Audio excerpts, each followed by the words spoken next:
Magandang hapon mga ka-happy hour.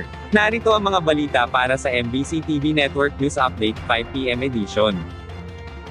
Pag-amyenda sa Philippine Disaster Risk Reduction and Management Act ipinanawagan ng DND. Bukod dito, hiniling ng Department of National Defense sa mga mambabatas na muling bisitahin ang Philippine Disaster Risk Reduction and Management Act of 2010. Ito ay ayon kay Defense Secretary Gilberto Teodoro Jr. upang makasunod sa pagbabago ng panahon, lalo na sa pagtugon sa epektong dulot ng climate change, gayon din ng mga tumatamang kalamidad sa bansa. Sa kanyang talumpati sa Asia-Pacific Ministerial Conference on Disaster Risk Reduction sa Pasay City, sinabi ni Teodoro na 15 taon na mula nang maipasa ang naturang batas, kaya't napapanahon na upang ito'y bisitahin muli.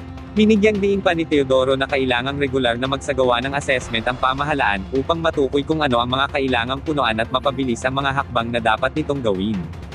Because of changing circumstances, because of experiences in the field, we have been able to identify some gaps that need to be filled, some streamlining that needs to be done. We have to understand too that we have to take into account the specific characteristics of local communities which differ.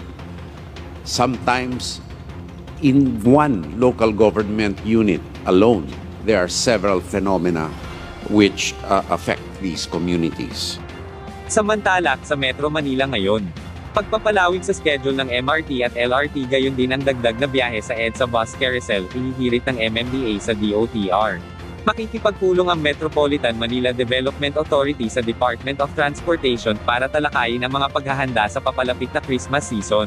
Ayon kay MMDA Chairperson Attorney Don Artes, kabilang sa kanilang hihilingin ang pagpapalawig ng operasyon ng Metro Rail Transit at Light Rail Transit, gayon din ang pagdaragdag ng mga bus sa EDSA Busway. Layo nito na hikayatin ang mga may-ari ng sasakyan na gamitin ang mass transport system upang makatulong ibsan ang mabigat na daloy ng trapiko sa panahong ito.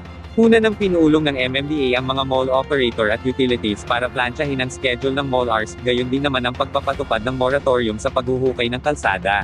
Inaasahan kasing pagsapit ng Desyembre, aabot sa kalahating milyong sasakyan ang daraan sa EDSA, lalo't kaliwat kanan ang mga sale at Christmas party. Ating alamin ang mga latest update mamayang alas 5:30 ng hapon, sa programang Metro Manila Ngayon, Afternoon Edition. Bago tayo magtapos, narito na ang Christmas countdown, ngayong araw ng Huwebes.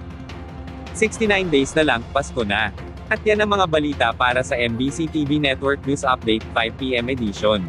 Samahan ninyo kami bukas mula alas 9 ng umaga, hanggang alas 5 ng hapon.